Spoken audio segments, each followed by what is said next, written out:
Halo, saya Gede dari Online Day 7. Jadi gini, salah satu kendala atau ketakutan terbesar orang dalam berinvestasi sehingga akhirnya tidak mau invest itu adalah satu yang namanya takut loss, takut uangnya hilang, takut investasinya gagal.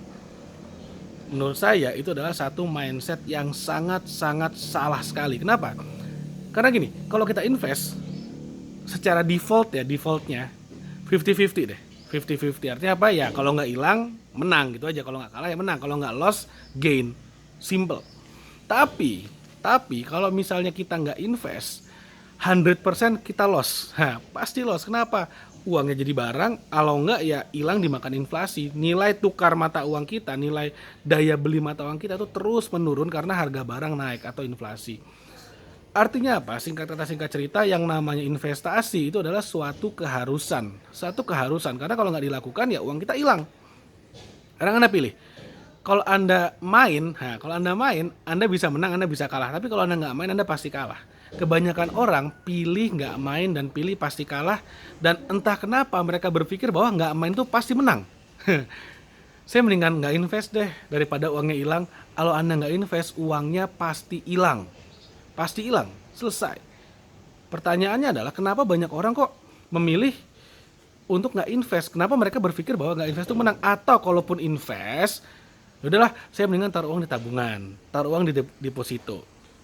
Karena gini, kenapa taruh deposito? Karena katanya di tabungan tuh ada yang ngejamin, di deposito ada yang ngejamin, ada LPS, lembaga penjamin simpanan. Cuman gini, sekarang kita lihat apa sih sebenarnya. Anda deposito, oke, Anda dapat bunga. Anda menabung, Anda dapat bunga. Sebenarnya lawan Anda apa sih? Anda harus paham dulu. Lawannya, yang Anda lawan itu adalah kenaikan harga barang atau inflasi. Kenaikan harga barang. Contoh. Dulu tahun 2007 ketika saya kuliah di Bandung, eh, semesteran saya 2,5 juta. Dan sekarang mungkin udah jauh lebih tinggi daripada 2,5 juta. Mungkin sekarang udah 10 jutaan, misalnya seperti itu per semester. 10 tahun kemudian. Artinya kita bisa lihat kalau naik misalnya 10 jutaan nih, ambilnya 10 juta. Berarti kenaikannya adalah 4 kali lipat atau 400% dari ketika saya dulu kuliah 10 tahun yang lalu. 200, berarti itu kan kayak 400% dalam waktu 10 tahun. Berarti per tahunnya sekitar 40%. Contohnya seperti itu. Itu adalah contoh inflasi kenaikan harga barang. Artinya kalau dulu saya punya uang 2,5 juta, sekarang 2,5 juta udah nggak bisa buat kuliah bayar semesterannya lagi. Dulu bisa bayar 1 semester. Contohnya seperti itu. Nah, sekarang gini, kalau dulu kita punya uang 2,5 juta, dulu nih 2007 nih, punya uang 2,5 juta, taruh di bank dapat bunga, taruh deposito dapat bunga.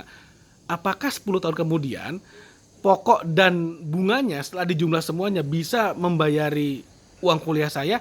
Belum tentu. Nah, seperti itu. Itulah ketika jawabannya adalah nggak bisa, nggak bisa. Artinya apa? Artinya uang saya hilang dong, uang saya habis dong. Dulu saya punya uang yang bisa buat bayar kuliah, sekarang udah nggak bisa lagi. Itulah yang jadi masalah kenapa deposito atau tabungan sebenarnya bukan investasi. Dan itulah kenapa makanya mereka dijamin gitu loh. Dijamin, kenapa? Karena udah uangnya hilang nggak dijamin. Waduh, kan saya kasihan banget gitu nasabahnya. Jadi ya udah deh, supaya orang tertarik, supaya orang mau nabung, mau naruh deposito, ya udah deh kita kasih jaminan deh seperti itu. Jadi Anda harus paham dulu battlefieldnya seperti apa, playgroundnya seperti apa, playbooknya seperti apa, hitung-hitungannya bagaimana. Jadi ketika Anda mengambil sebuah keputusan itu sangat tepat sekali, jauh lebih baik seperti itu. Jadi gini, balik lagi, defaultnya adalah kalau kita kalau kita investasi, kalau nggak kalah menang, kalau nggak loss profit. Sesimpel itu. Nah, pertanyaannya adalah bagaimana kemudian kita bisa meminimalkan peluang lossnya.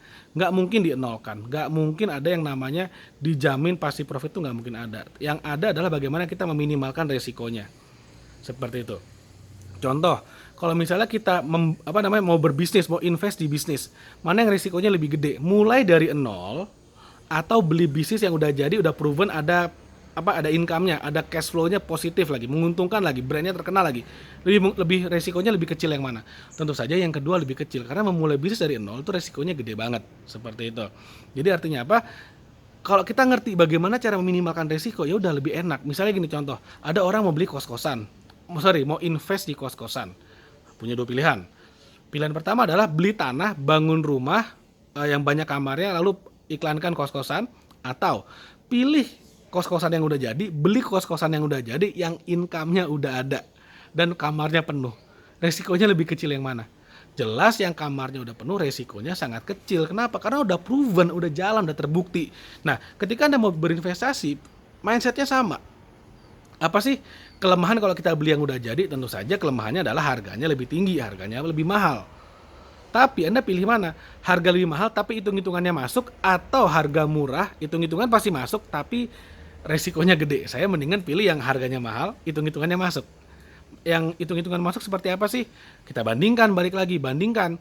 Lawannya apa nih? Lawannya adalah kenaikan harga barang, inflasi. Selama hitung-hitungannya masih di atas inflasi, contoh, inflasi anggaplah saya ambil 5% deh setahun deh, biar gampang ya.